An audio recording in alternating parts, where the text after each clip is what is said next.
전 세계 130개국 이상, 세계 인구 3분의 1을 포함하는 중국의 1대1로. 1대1로는 경제적, 재정적, 군사적 영역과 더불어 온라인 검열을 아우르는 권위주의 정권의 강력한 권력 기반이 될 수 있습니다. 1대1로 공식 웹사이트에 다음과 같이 나와 있습니다. 포스트 코로나 시대에 중국의 중앙아시아 지역에 대한 영향력이 크게 확장돼 초강대국 지위로의 향상에 보탬이 될 것이다. 지난 2013년 중국 공산당이 도입한 1대1로는 아시아와 아프리카, 유럽 연결을 목표로 하는 글로벌 인프라 개발 프로젝트입니다. 중국은 초기부터 1대1로의 성과를 자랑스럽게 선전했는데요. 하지만 1대1로는 중국의 권위주의 통제 수출의 발판이 되는 것으로 보입니다. 중국은 이미 1대1로를 이용해 일부 참여국을 빚더미에 앉혔는데요. 1대1로는 개발도상국을 위해 도로, 항구 및 에너지 인프라 건설에 대출해주는 것으로 진행됩니다.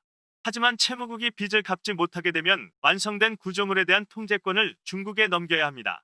이를 바탕으로 해외의 영향력을 넓혀온 중국. 특히 항구 도시 같은 전략적 가치가 높은 곳이 자주 대상이 됐습니다.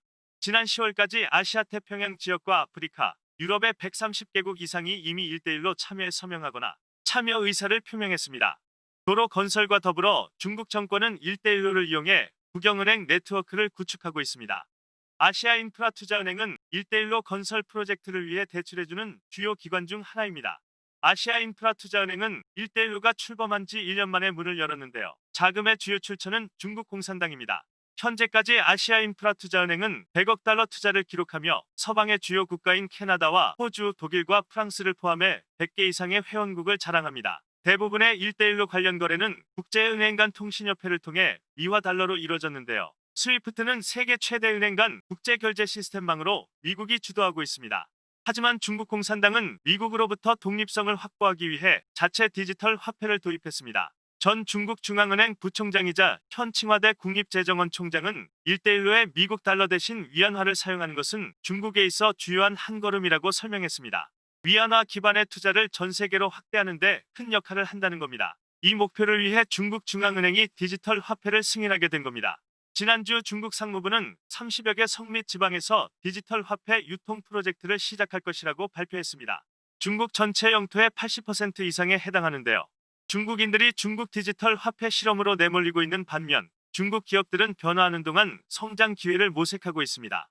소셜미디어 앱 위챗의 모회사 텐센트는 지난해 디지털 화폐 연구 그룹을 설립했습니다. 보도에 따르면 텐센트는 1대1로의 자금책이 되려고 노력하고 있습니다. 이달 초 미국은 위챗과 틱톡의 거래를 금지했습니다. 앱이 사용자의 개인정보를 중국 정권에 넘긴다는 이유에서입니다. 그러나 1대1로 프로젝트의 최대 수혜자는 거대 기술 기업 화웨이입니다. 중국 국제경제교류센터의 수석연구원 장현성은 화웨이의 성공이 1대1로 덕분이라고 밝혔습니다. 그는 화웨이가 작고 힘이 없을 때 해외 시장에서 수입의 70%를 벌어들였다고 설명했습니다. 지역은 주로 1대1로 프로젝트가 건설 중이던 아시아와 아프리카, 남아메리카였습니다. 세계 최대 통신 장비 제조업체로 성장한 화웨이. 화웨이는 중국 공산당의 스파이 활동, 지적재산 절도 및 영향력 확장 도구가 됐습니다.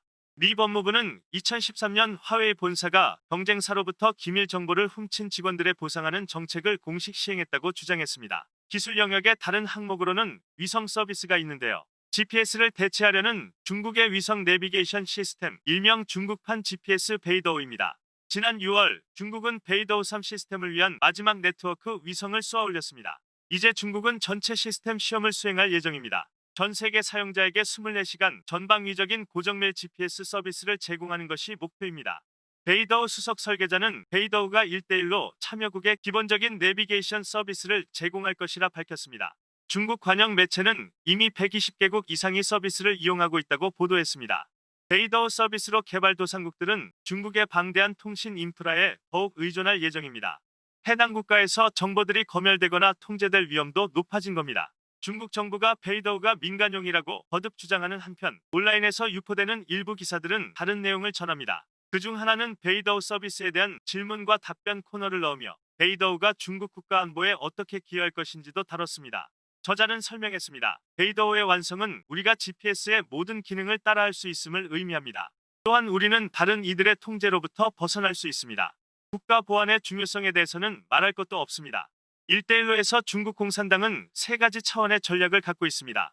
지상 인프라, 해저 케이블 네트워크, 그리고 하늘의 베이더우까지 다른 국가들이 중국에 더욱 의존하게 될 뿐만 아니라 중국은 공산 정권에 바로 전송할 수 있는 방대한 양의 데이터를 수집하는 방법을 갖게 됩니다.